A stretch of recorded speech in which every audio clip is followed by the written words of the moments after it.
ඉරානය දුබායි ඇතුළු UAE නගරවලට missile 2800කට වැඩි ප්‍රමාණයක් එල්ල කරනවා.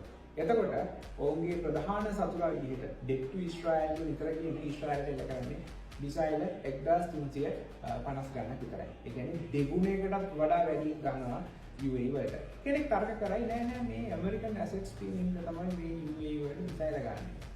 ඒතරම් මතක තියාගන්න වැඩිම ඇමරිකන් ඇසෙට්ස් තියෙන කටාර වල UAE වල නෙවෙයි. ඒ වගේම ඇමරිකාවේ ප්‍රධානතම ওই කලාපයේ තියෙන ඔපරේටින් වරායේ තියෙන බාරේන් වල UAE වල නෙවෙයි. එතකොට ඇයි ඉරානයේ මුල්ලා UAE වලට මෙච්චර තරහ? ඇයි මේගොල්ලන්ට මෙච්චර ඇටැක් කරේ? එක දෙක හේතුවක් තියෙනවා.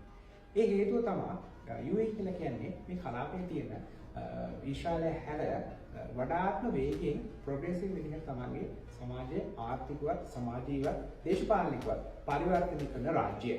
මේක දැක්කහම මුල්ලට මතක් වෙනවා ෂා රජුරුවන්.